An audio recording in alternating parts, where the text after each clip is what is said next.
दोस्तों, मैं Ravi unique new Bharti publication online YouTube channel के तरफ से आज जो डीएलएड संयुक्त प्रवेश परीक्षा हम लोगों को इस बार ऑनलाइन देनी है डियर, तो जितने भी युवा, जितने भी शिक्षक अभ्यर्थी जुड़े हुए हैं, आप तमाम लोगों को इस बार हम लोगों की जो एग्ज़ाम होनी है, ऑनलाइन एग्ज़ाम होनी है, ऑनलाइन हम लोगों का परीक्षा होगी, जिसमें आप लोगों को विदित है, आप लोग ज्ञात हैं कि 6 पेपर्स का एग्ज़ाम होता है डियर। हिंदी, अंग्रेजी, रीजनिंग, मैथ्स, सोशल साइंस और आपका जनरल नॉलेज, सभी तरह के सवाल पूछे जाते हैं। कुल मिलाकर के 150 क्वेश्चंस, 150 क्वेश्चन होते हैं बाबू, जिसका मार्क्स जो है 450 अंक का होता है। अर्थात एक प्रश्न के 3 मार्क्स होते हैं। 450 नंबर का सवाल आपका डीएलएड संयुक्त प्रवेश परीक्षा में पूछा जाएगा। इस बार ऑनलाइन एग्जाम के तहत हम लोगों का जो है सो प्रवेश होगा। एंट्रेंस एग्जाम जो होगी उसमें हम लोगों का प्रवेश ऑनलाइन एग्जाम के जरिए होगा। तो आइए इस डीएलएड का ऑनलाइन हम लोगों का जो एंट्रेंस एग्जाम होनी है, इसके हिंदी विषय के सवाल को हम लेकर के आए हैं। अपनी unique new Bharti publication online YouTube channel की जो हम लोगों की पब्लिकेशन है, ठीक उसी पब्लिकेशन का डीएलएड का जो हिंदी बुक है, जो आपका पूरा जो गाइड है, प्रैक्टिस बुक है, उसका सबसे पहले आज प्रथम सेट का मॉडल प्रैक्टिस सेट प्रथम का मैं हिंदी का सिलेबस लेकर के आया हूं। हिंदी की जो है सवालों को लेकर के आया हूं। हिंदी का जो प्रश्न होंगे उस प्रश्न का स्तर क्या होगा, किस प्रकार के प्रश्न पूछे जाते हैं, किस किस पॉइंट से प्रश्न पूछे जाते हैं, उन तमाम प्रश्नों का संग्रह मैं अपने मॉडल प्रैक्टिस सेट फर्स्ट में लेकर के आया हूं। तो चलिए बिना समय गंवाए सीधा आप लोगों को प्रश्न तक ले चलूंगा। और देखिए 1 नंबर का प्रश्न यहां लिखा हुआ है, डीएलएड संयुक्त प्रवेश परीक्षा, मतलब पूरे बिहार में डीएलएड के एडमिशन के लिए आपका ऑनलाइन एग्जाम होगा। इसके तहत ही आपकी एडमिशन होगी डीएलएड में। यह एग्जाम ऑनलाइन होगी बाबू, मैं पहले भी चर्चा कर चुका। 150 क्वेश्चन होंगे 6 अलग अलग विषयों से, जिसमें आपका केवल यदि भाषा को देख लिया जाए तो 55 क्वेश्चन, मतलब 150 में 55 क्वेश्चन आपका केवल भाषा से होगा, 30 हिंदी और 25 अंग्रेजी का होगा। देन आपका रीजनिंग, मैथ, जीके और साइंस, इन तमाम चीजों से प्रश्न होगा। तो आइए अभी मैं मॉडल प्रैक्टिस सेट 1 का हिंदी के प्रश्नों को लेकर आपके बीच उपस्थित हूं। जुड़े हुए जितने भी अभ्यर्थी हैं, शिक्षक अभ्यर्थी, आप सारे लोगों को अपने इस टीम की ओर से बहुत बहुत शुभकामनाएं पेश करता हूं। चलिए देखते हैं बाबू। सबसे पहला प्रश्न आज का है, रिक्त स्थान को भरने के लिए उपयुक्त शब्द का चयन करें। अर्थात ये एक वाक्य दिया हुआ है, वाक्य में ब्लैंक्स छोड़े हुए हैं, खाली स्थान, रिक्त स्थान छोड़ा हुआ है। यहां पे एक ऑप्शन से एक ऐसे सटीक शब्द को यहां रखना है जिससे इस वाक्य का पूरा अर्थ स्पष्ट हो जाए।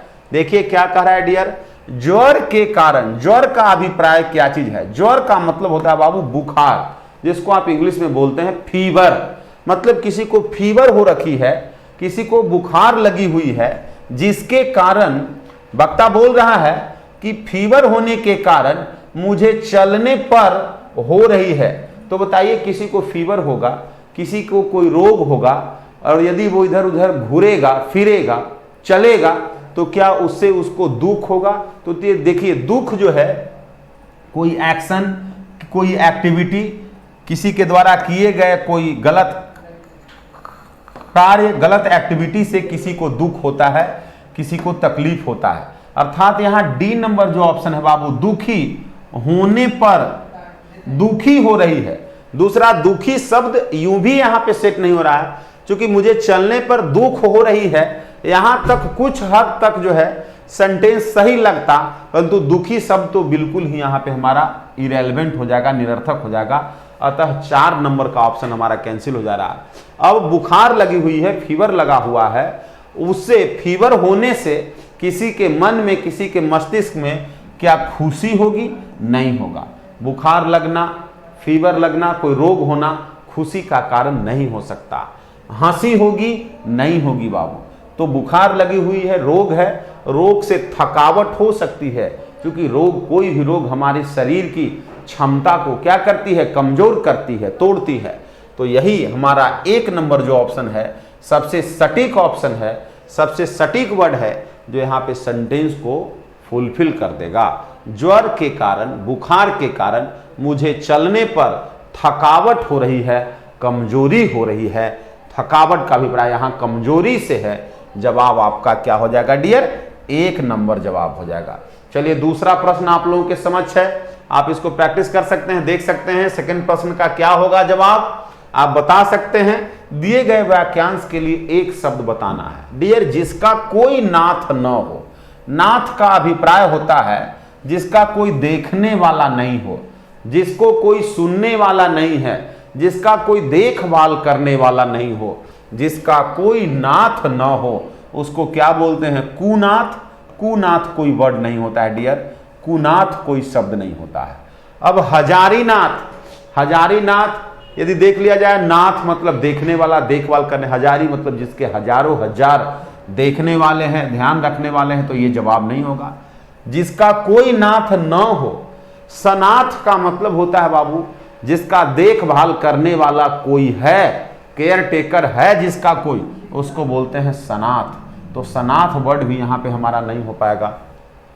आपका सही वर्ड जो हो जाएगा बाबू, सही ऑप्शन जो हो जाएगा वो यहाँ है अनाथ। अनाथ का मतलब होता है जिसका कोई भी देखभाल करने वाला नहीं हो, नाथ नहीं हो। नाथ का मतलब होता है नियंत्रण करने वाला, देखभाल करने वाला, और अ का मतलब होता है बाबू नहीं।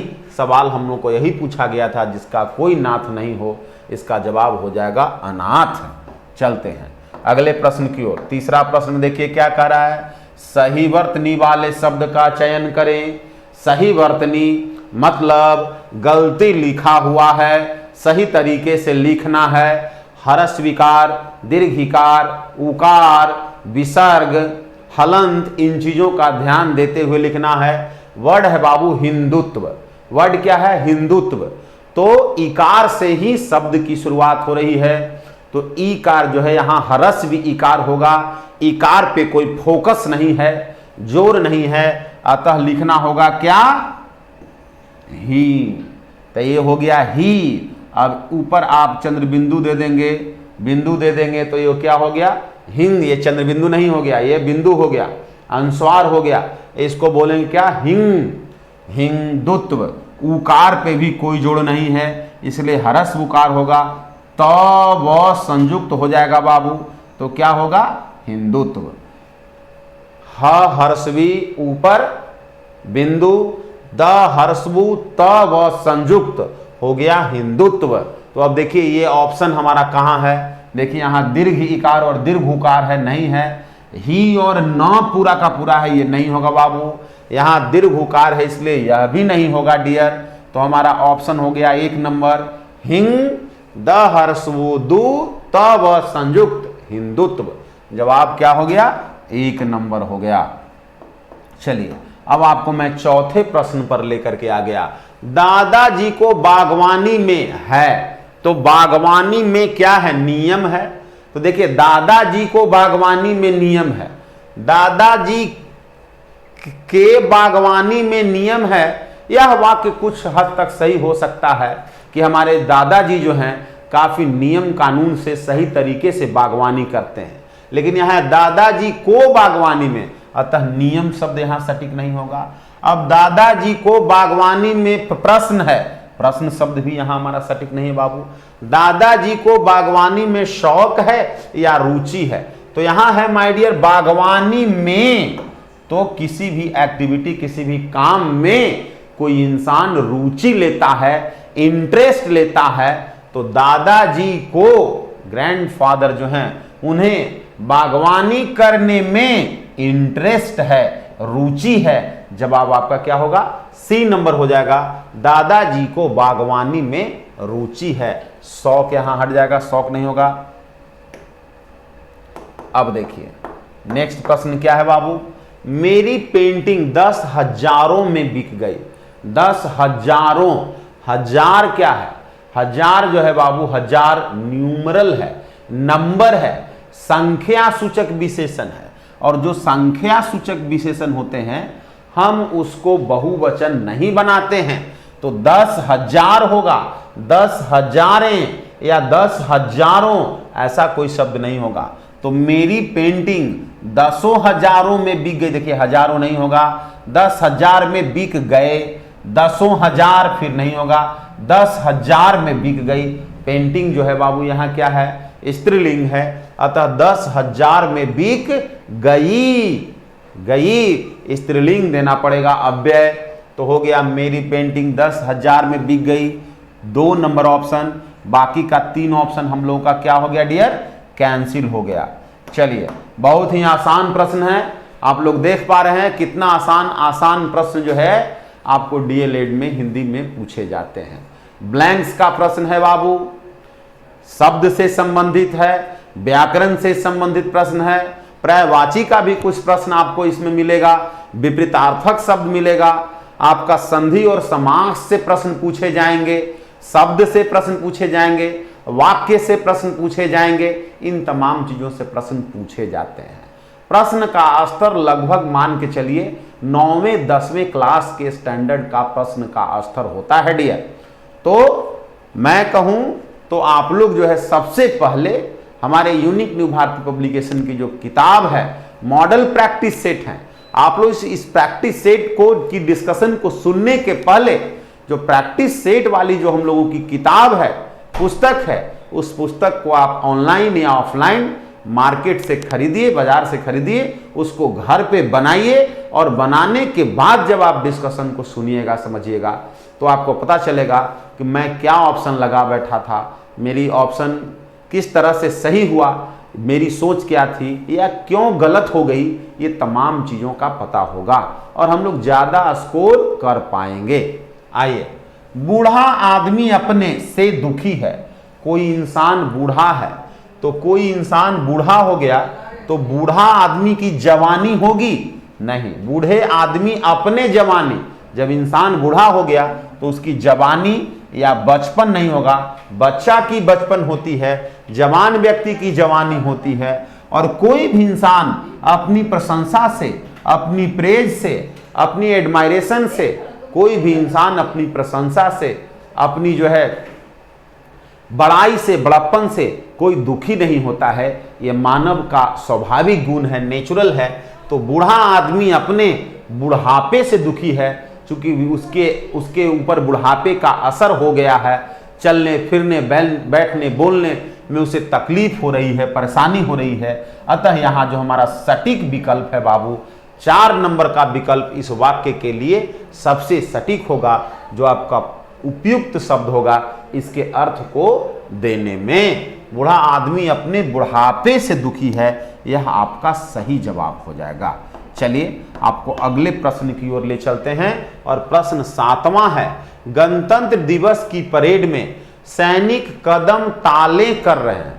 तो कदम ताल कर रहे हैं होना चाहिए, कदम ताले कर रहे हैं, कदमों ताले कर रहे हैं, कदमे ताले कर रहे हैं, इस तरह से शब्द का जो यहाँ पे शब्द को संयुक्त किया गया है, यह जो है हमारा सही नहीं है बाबू।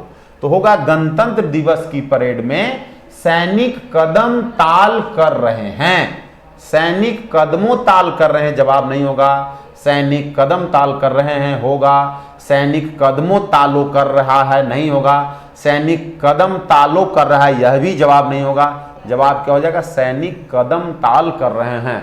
तो सैनिक क्या कर रहे हैं, कदम ताल कर रहे हैं। कदम ताल करना यह एक चलने का, मूव करने का, चलने का यह क्या है, एक तरीका है, एक अंदाज है। तो सैनिक लोग कदम ताल कर रहे हैं, कदम से कदम मिलाकर चल रहे हैं, उसको बोलते हैं कदम ताल करना। नेक्स्ट प्रश्न देखते हैं बाबू, 8वें प्रश्न, हम जानते हैं कि परिश्रम का फल सदा ही मीठा होता है।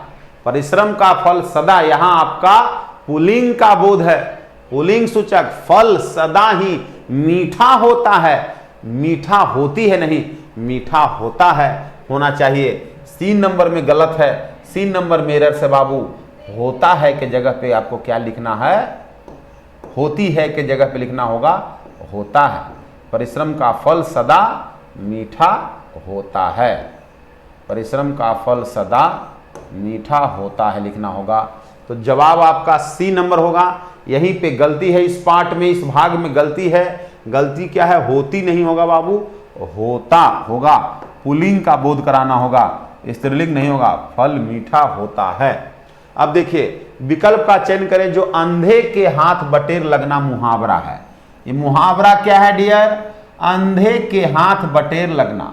मतलब एक ऐसा व्यक्ति है जो अंधा है, गुण से अपरिपूर्ण है, उसमें गुण नहीं है, उसमें क्षमता नहीं है, काबिलियत नहीं है, फिर भी बिना काबिलियत का, बिना क्षमता का उसे काबिलियत भरा चीज प्राप्त हो जाता है, क्षमता वाला चीज प्राप्त हो जाता है, उसी को बोलते हैं अंधे के हाथ बटेर लगना।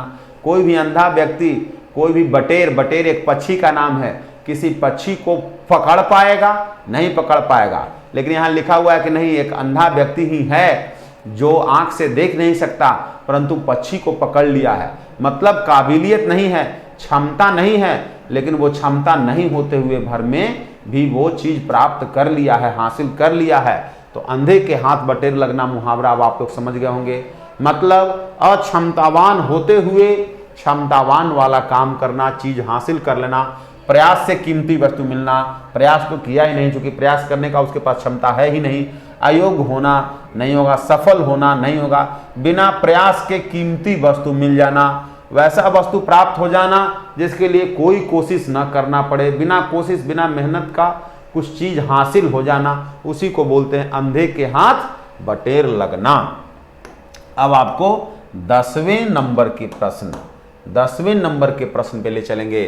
दिए गए शब्द के पर्यायवाची शब्द लिखना है बाबू। मैं पहले बताया था शब्द से संबंधित प्रश्न होगा। शब्द में आपका श्रुति संविनार्थक शब्द पूछ सकता है, पर्यायवाची शब्द पूछ सकता है बाबू, विलोमार्थक उल्टा शब्द पूछ सकता है, विलोम शब्द पूछ सकता है। ये सब शब्द आपसे पूछा जाएगा। कुबेर, कुबेर का पर्यायवाचक शब्द होता है लक्ष्मीपति। धनराज, धनेश, धन का स्वामी, धन स्वामी, उसी को बोलते हैं बाबू यक्षराज। क्या बोलते हैं? यक्षराज। यक्षराज का मतलब भी होता है कुबेर, धनराज, धनेश, लक्ष्मीपति। यमराज या उसी को बोलते हैं धर्मराज, धर्म का पालन करने वाला, तो यमराज यहां नहीं होगा। महाराज, राजाओं के राजा, राजाओं में महान, तो महाराज भी यहां नहीं होगा बाबू। गिरिराज, गिरिपति, हिमालय, हिमांचल, हिमाचल, ये सब गिरिराज का पर्यायवाची शब्द है। हिमालय का पर्यायवाची शब्द है गिरिराज, अर्थात 1 नंबर नहीं होगा। कुबेर का पर्यायवाची शब्द होगा यक्षराज। धनेश, धनेसर, धनपति, लक्ष्मीपति, यह सब आपका कुबेर का पर्यायवाची शब्द हो जाएगा। चलिए नेक्स्ट प्रश्न देखते हैं। जो मोक्ष चाहता है, जो इस जीवन मरण के बंधन से मुक्ति चाहता है, उसको बोलते हैं बाबू मुमुक्षु। क्या बोलते हैं? मुमुक्षु। जो मोक्ष चाहता है, जीवन मरण की संकल्पनाओं से ऊपर उठना चाहता है, उसको बोलते हैं मुमुक्षु। मोक्षालु यहां कोई वर्ड नहीं होगा। मोक्ष प्रिय, मोक्ष के जो प्रिय हो, लेकिन चाहने वाला को मोक्ष प्रिय नहीं कहते हैं। अमोक्षीय मतलब जो मोक्ष के योग्य नहीं हो, जो जीवन मरण की मुक्ति से जीवन मरण के बंधन से मुक्त होने योग्य नहीं हो, उसको बोलते हैं अमोक्षी हो। यहाँ हमारा अनेक शब्द है। जो मोक्ष चाहता है वह इंसान जो जीवन मरण के बंधन से मुक्ति चाहता है, उसको बोलते हैं बाबू मुमुक्षु। क्या बोलते हैं? मुमुक्षु। जवाब आपका इस तरह से 1 नंबर का विकल्प जवाब में चला जाएगा। नेक्स्ट प्रश्न को देखिए। दिए गए शब्द का विलोम शब्द चुनिए। लीजिए, पर्यायवाची, पर्यायवाची के बाद आपका अनेक शब्द था, अब आपका विलोम शब्द आ गया। यश, यश का मतलब होता है कीर्ति हासिल होना, मान सम्मान हासिल होना, प्रशंसा हासिल होना। नीरस का मतलब होता है बाबू निरुत्सुकता, उदासी, तो ये तो होगा नहीं विलोम शब्द। नीरव, नीरव का मतलब होता है शांत चित्त, शांत, यह भी नहीं होगा। सुयश, सुयश का मतलब भी होता है अच्छा यश मिलना, अच्छी कीर्ति होना, तो यह भी जवाब नहीं होगा। आपका यश का उल्टा विपरीतार्थक शब्द हो जाएगा अपयश, गलती मिलना, कुछ गलत चीज मिलना, गलत प्रशंसा मिलना, बुराई प्राप्त होना, बुराई मिलना, बुराई के लिए आपको जिम्मेदारी ठहराया जाना, उसको बोलते हैं अपयश। तो यश का विपरीतार्थक क्या हो जाएगा? अपयश।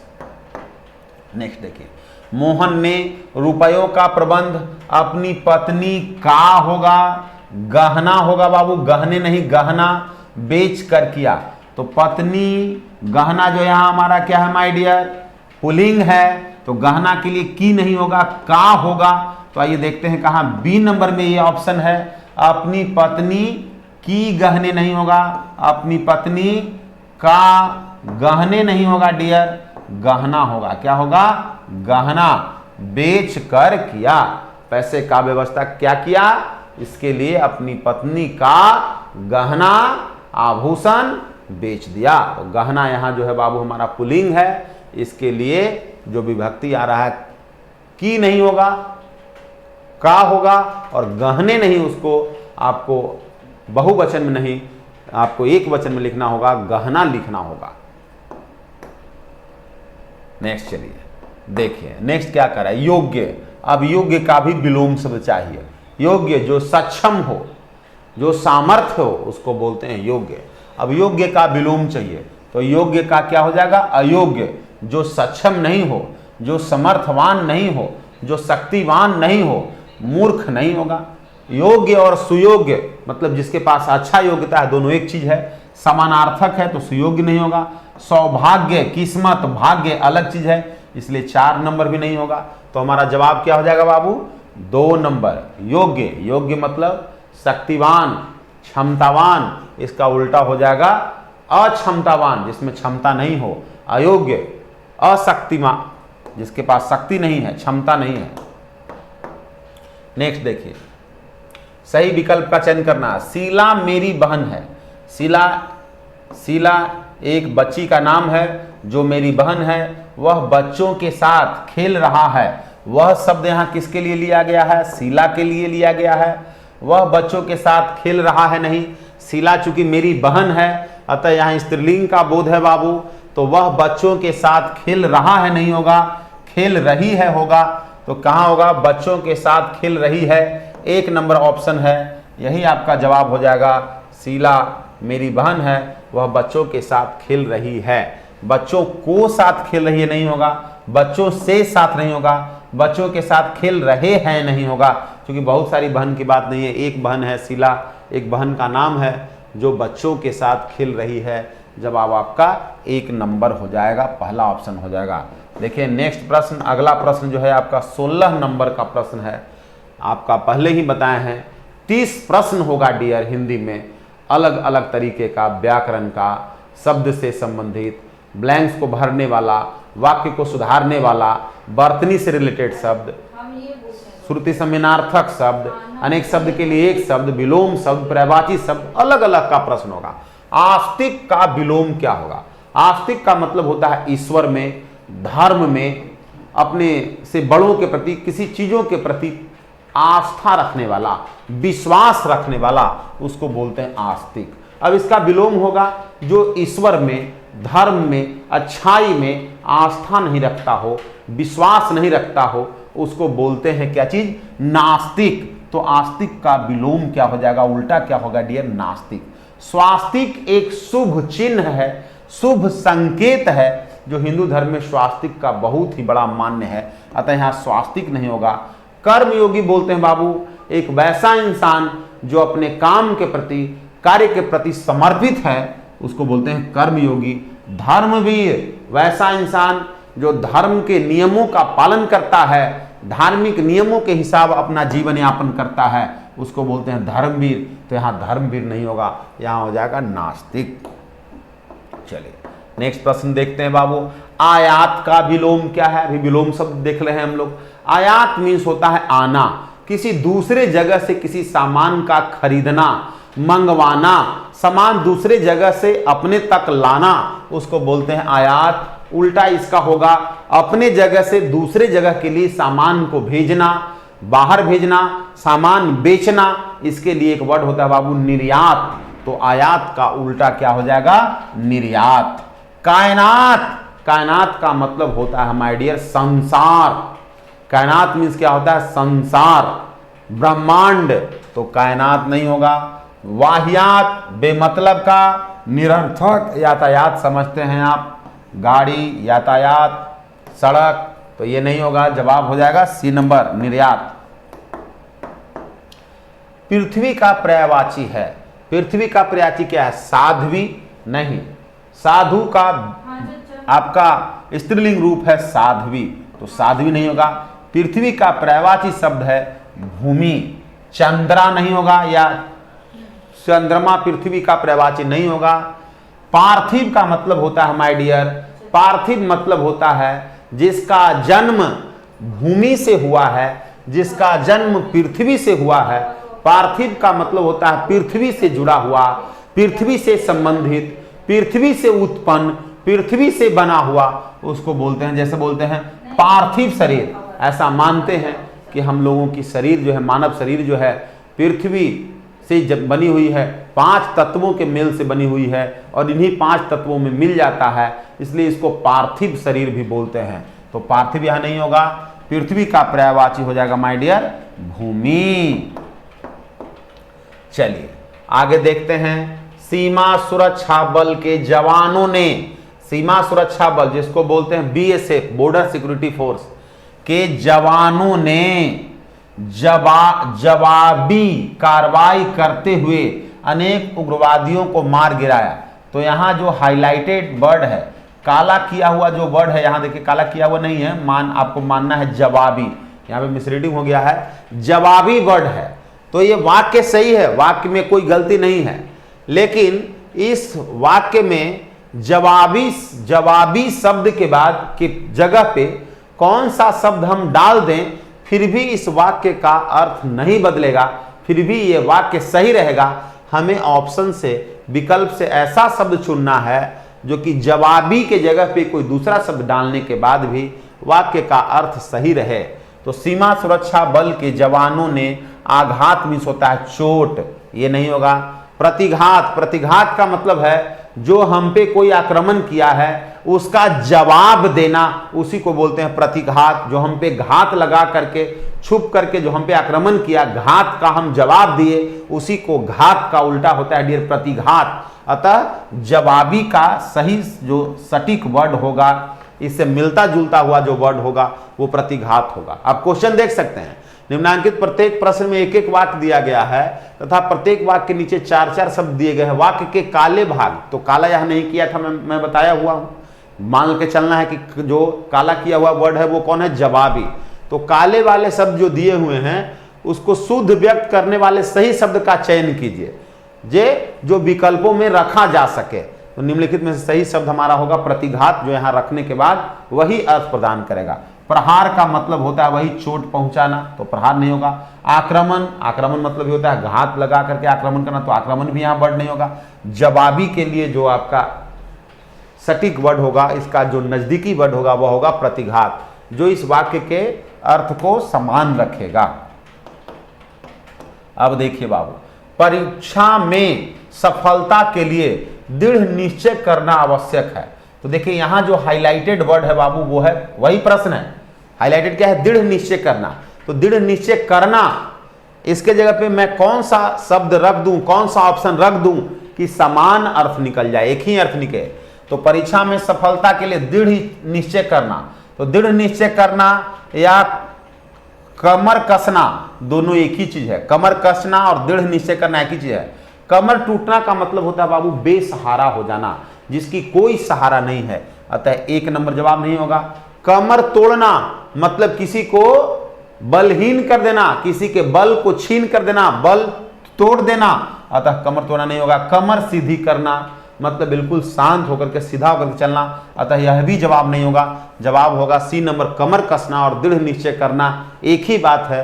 तो इस शब्द के जगह पे आप सी नंबर का ऑप्शन रख देंगे, फिर भी यह वाक्य हमारा सटीक रह जाएगा। जवाब आपका सी नंबर ऑप्शन हो जा रहा है। अब देखिए, सभी को समभाव से देखना, समभाव से देखना, यहां पे हाईलाइटेड वर्ड क्या है बाबू? समभाव से देखना। इसके लिए हमें एक सही ऑप्शन चाहिए। महापुरुषों का स्वभाव होता है। जो महान पुरुष होते हैं सभी को समभाव से देखते हैं, एक समान दृष्टि थे, सब लोगों के लिए समान हिसाब से वो काम करते हैं, जाति पाति धर्म मजहब पंथ से ऊपर उठ करके काम करते हैं। तो एक आंख न भाना, एक आंख न भाना मतलब पसंद नहीं आना, बिल्कुल नफरत होना, तो ये तो होगा नहीं। आंखें चार होना मतलब होता है बाबू प्यार होना, मोहब्बत होना, अतः 3 नंबर भी जवाब नहीं होगा। आंखें बिछाना, आंखें बिछाना का मतलब भी होता है बाबू इंतजार करना, इसलिए डी नंबर भी जवाब नहीं होगा। हमारे पास एक ऑप्शन बच गया बी नंबर। एक आंख से देखना मतलब एक समान दृष्टि से देखना या समभाव से देखना, एक ही बात हो गया, जवाब बी नंबर हो गया। इस तरह से हम लोग का 21 क्वेश्चन पास कर गया। अब देखिए 22वें नंबर के हम लोग प्रश्न पे आ गए। देखिए 22वें नंबर का प्रश्न में फिर वही चीज है, मरने की इच्छा से कहीं अधिक प्रबल होती है जीने की इच्छा। तो यहां जो वर्ड है बाबू जीने की इच्छा, यह हाईलाइट है। जीने की इच्छा के लिए हमें वैसा शब्द चाहिए जो इसके मीनिंग को वही समान रखे। तो जीने की इच्छा, जीने की इच्छा के लिए देखिए मुमूर्षु, मुमूर्षा, मुमूर्षा नहीं होगा। अभिलाषा, इच्छा, आकांक्षा, किसी चीज की चाहत, यह भी नहीं होगी। बुभुक्षा, बुभुक्षा का मतलब होता है बाबू खाने की इच्छा, तो बुभुक्षा नहीं होगा। जिजीविषा, जिजीविषा का मतलब होता है जिंदगी जीने की इच्छा, तो जीने की इच्छा का नजदीकी वर्ड कौन होगा? जिजीविषा। तो डी नंबर यदि वर्ड हम यहां लिख देते हैं तो हमारा इस वाक्य का अर्थ कहीं इधर उधर नहीं होगा, जवाब डी नंबर हो जाएगा। अगले प्रश्न की ओर चलते हैं माय डियर। निम्नलिखित में कौन तद्भव शब्द है? अग्नि, अग्नि संस्कृत का शब्द है, अतः यह तत्सम शब्द है। अग्नि का तद्भव शब्द आग होता है, इसलिए नहीं होगा। वीर, वीर भी तत्सम शब्द है, नहीं होगा तद्भव। भक्त, भक्त इसका तद्भव शब्द सेवक है, तो भक्त का भक्त भी हमारा तत्सम शब्द है, इसलिए 3 ऑप्शन कैंसिल हो गया। तद्भव शब्द जो है बाबू क्या है? 14 है।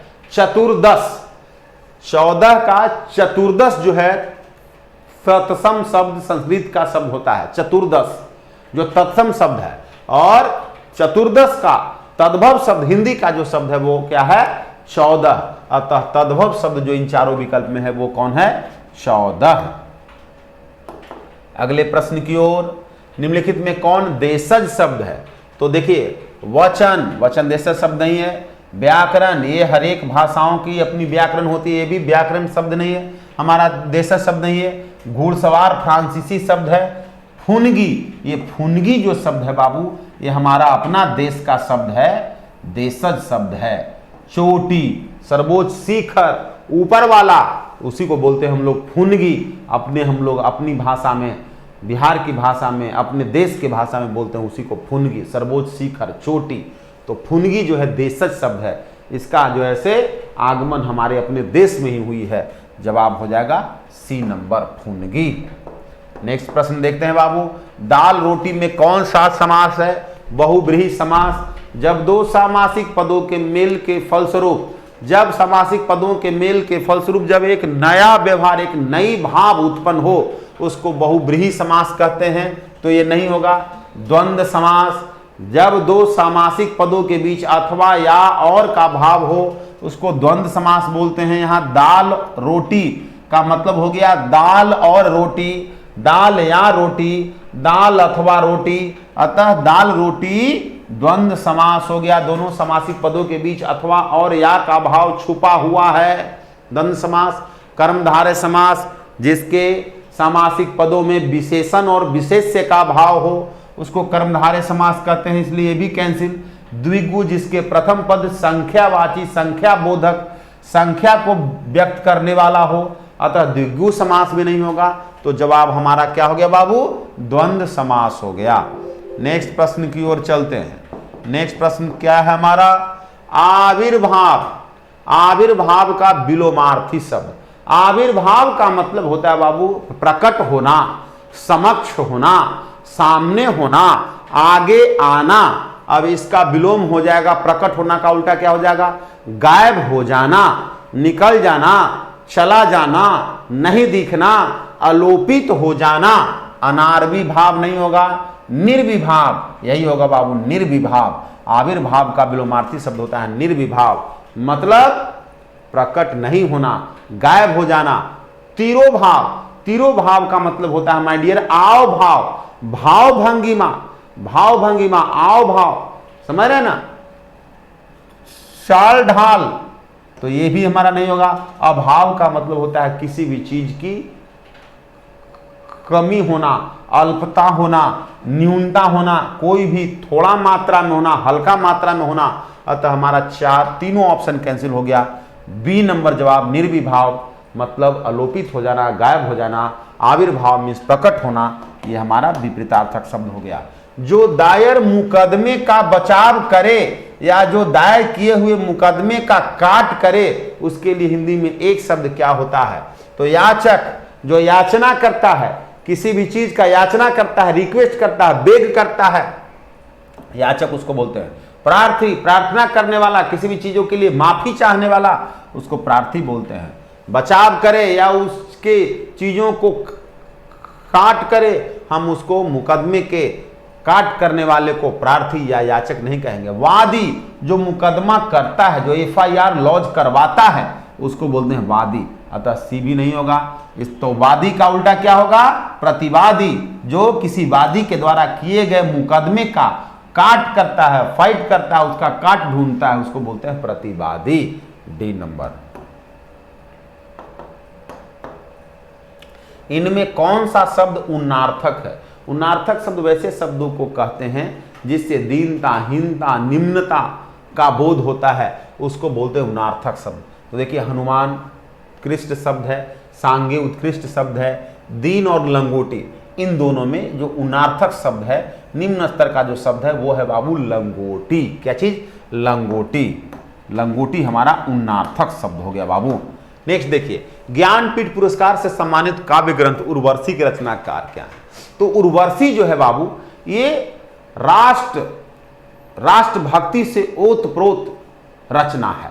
उर्वशी जो रचना है, जिसके लिए ज्ञानपीठ पुरस्कार मिला था, किनको मिला था? रामधारी सिंह दिनकर की रचना है, रामधारी सिंह दिनकर को मिला था। उर्वशी के रचनाकार रामधारी सिंह दिनकर जी हैं, और ये जो है हमारा राष्ट्रभक्ति से ओतप्रोत रचना है, और इसमें वीर रस की कल्पना की गई है। वीर रस पे जो है से क्या है लिखा गया है, वीर रस में लिखा गया है उस रचना को, उर्वशी को, ये रामधारी सिंह दिनकर का लिखा गया काव्य ग्रंथ है। अंतिम प्रश्न 30वें नंबर का सबसे अंतिम प्रश्न है बाबू। 30 प्रश्न होते हैं। कह रहा है कि इनमें कौन सा शब्द तलवार का समानार्थक नहीं है?